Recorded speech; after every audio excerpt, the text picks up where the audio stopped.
नमस्कार दोस्तों, स्वागत है आपका मेरे YouTube चैनल में। मैं हूं रजनीश त्रिपाठी, फिजियोथेरेपिस्ट। क्या आप हील पेन से परेशान हैं, या फिर एंकल पेन से परेशान हैं, या फिर कैल्केनियम स्पर से परेशान हैं? ये तीनों डिफरेंट डिजीजेज हैं जो कि एक दूसरे से कनेक्टेड होती हैं। आज मैं आपको बताने वाला हूं कैल्केनियम स्पर कैसे डेवलप होता है, कैल्केनियम स्पर होता क्या है, या फिर जो प्लांटर फेशिया है वो बैंड टाइट कैसे हो जाता है। बेसिकली मैं आपको बताने जा रहा हूँ प्लांटर फेसाइटिस। प्लांटर फेसाइटिस जो है वो इंग्लिश नेम है, इसको पुलिसमैन डिजीज भी कहते हैं। अब पुलिसमैन डिजीज आपको एक्सप्लेन मैं करूँगा। पुलिसमैन जो जो उनका प्रोफेशन है वो लॉन्ग टाइम स्टैंडिंग का है। इसकी वजह से जब हम बात करेंगे तो यहाँ से एक बैंड होता है, हील से लेकर और टो तक पहुँचता है।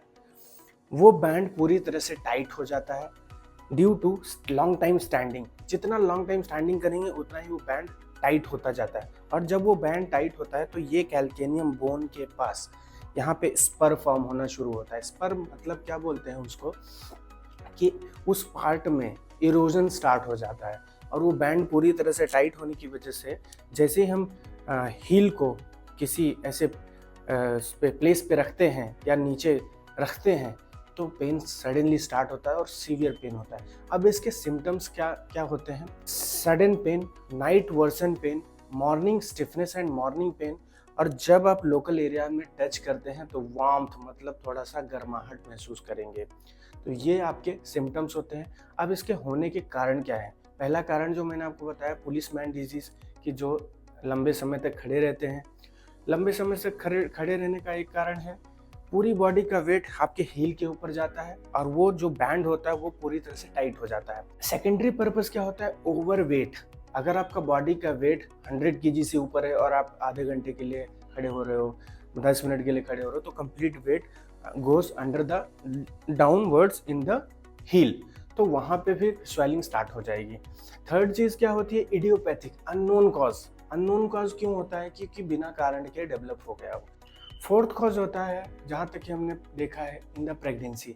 प्रेगनेंसी में बॉडी का वेट थोड़ा ज़्यादा हो जाता है, तो फिर पेशेंट कंप्लेन करने लगता है कि sir I am feeling pain in the bilateral और unilateral in the heel pain. तो ये थे कॉजेज कि कैसे डेवलप होते हैं, क्या क्या कारण होते हैं। अब इसके रिस्क फैक्टर क्या होते हैं, कैसे किस किस रिस्क के साथ ये डेवलप होता है। अगर आपका फुट का जो आर्च है वो पस प्लेनस, जिसको हम बोलते हैं पूरी तरह से प्लेन आर्च, जो ये आपको आर्च दिख रही है ना, ये आर्च डेवलप नहीं होती और प्लेन सरफेस हो जाता है फुट का, तो उसको हम पस प्लेनस या फिर फुट आर्च जो होता है वो डेवलप नहीं हो पाता है, इसलिए हम उसको ये बोलते हैं। Secondary cause, foot arch develop ना होने की वजह से अगर हमने वो एक्सेसरी फुट आर्च को लगाया है, शूज़ में लगाया है और बैलेंस गया, तो फिर वहाँ से वो इंजरी हो जाती है। अब मैं आपको बता रहा हूँ अदर मैनिफेस्टेशंस कि क्यों ये डिजीज़ हो जाती है। ये हमारी पीछे की मसल होती है, पोस्टीरियर टिबियालिस मसल जिसको बोलते हैं। टिबिया के पीछे जो होता है उसको पोस्टीरियर टिबियालिस मसल बोलते हैं। इनमें जब ट्रिगर पॉइंट हो जाता है, ट्रिगर पॉइंट या फिर ये मसल जो है टाइट हो जाएंगी। जब ये टाइट हो जाएंगी तो ये कुछ इस तरह से फंक्शन में आ जाता है और फिर ये बैंड पूरी तरह से टाइट हो जाता है। सेकेंड कॉज मैनिफेस्टेशन जो होगा, यहाँ से टेंडन ऑफ एचिलिस आता है। इनके टाइटनेस की वजह से भी ये रीडेवलप हो जाते हैं। थर्ड, जो आपने देखा होगा, फ्रैक्चर हो जाता है कैल्केनियम बोन या टालस बोन के फ्रैक्चर के बाद भी ये मसल की शॉर्टनिंग होने के बाद रीडेवलप होता है। तो ये थे अदर मैनिफेस्टेशंस। नाउ अब हम आपको ये बताने वाले हैं कि इसके कंजर्वेटिव ट्रीटमेंट क्या होते हैं। कंजर्वेटिव ट्रीटमेंट में राइस प्रोटोकॉल जो होता है, अगर इंस्टेंट इंजरी हुई है आपको तो रेस्ट रखना है, आइस पैक लगाना है अगर इंजरी हुई है तो। अगर लॉन्ग टाइम की इंजरी है, 3 से 4 महीने से आप जूझ रहे हो, तो आइस पैक नहीं लगाना है, तो फिर आपको हॉट फॉर्मेंटेशन करना है।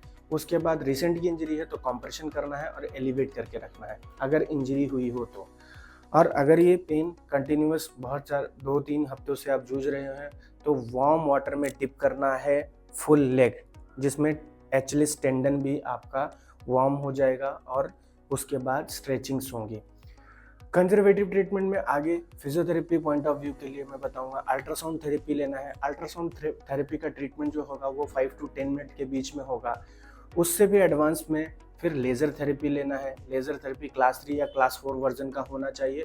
वो 4 मिनट to 10 मिनट के बीच में क्लास 3 4 मिनट का होगा और क्लास 4 10 to 15 मिनट का लेज़र थेरेपी प्लान करना है विद दिस एरिया। अगर आपको हील पेन है या फिर प्लांटर फैसाइटिस में जहाँ पे स्प्रिंग लिगामेंट के पास पेन होता है तो वहाँ पे लेज़र थेरेपी अल्ट्रासाउंड थेरेपी करना है। उसके बाद हम कंप्रेशन थेरेपी भी यूज़ करते हैं with the support of heel, with the support of arch, वो थेरेपी प्लान करते हैं। हील सपोर्ट देते हैं, नाइट में हील सपोर्ट या हील बैंड यूज़ करना होता है। एंड अब इसको बचाने के लिए आपको क्या करना है, जब आपकी आर्च जितनी अच्छी रहेगी उतना अच्छा आपका गेट पैटर्न होगा, और गेट पैटर्न अगर आपका अच्छा है तो इंजरी से आप दूर रहेंगे।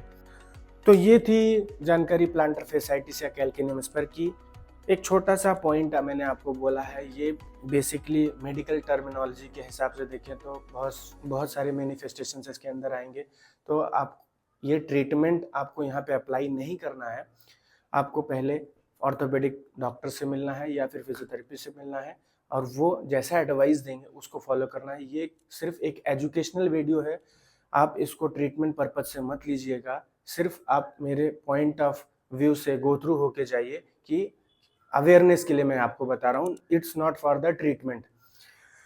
इसमें कुछ स्ट्रेचिंग भी होती है, वो मैं आपको स्लाइडली बता देता हूँ। यहाँ से हील को पकड़ेंगे और ये पोजीशन लेंगे। आपको स्प्रिंग लिगामेंट को स्ट्रेच करना है। स्प्रिंग लिगामेंट दिस वन, ये पकड़ के होल्ड करना है 1 2 3 4 5 then relax, 1 2 3 4 5 then relax. Other thing, हम इस पे टेपिंग भी करते हैं, काइंसियो टेपिंग का यूज़ करते हैं, जिससे वो पर्टिकुलर मसल या लिगामेंट को हम स्टेबलाइज कर देते हैं। जब स्टेबलाइज हो जाता है तो वो वर्किंग परफॉर्मेंस कम हो जाता है और रेस्ट मिल जाता है और हील होना शुरू हो जाता है। तो ये था प्लांटर फैसाइटिस पे एक छोटा सा पॉइंट। आपको मेरा वीडियो कैसे लगा प्लीज़ कमेंट करके बताइएगा, एंड सब्सक्राइब नहीं किया है मेरे चैनल को तो please subscribe my channel and please like and comment. Thank you so much.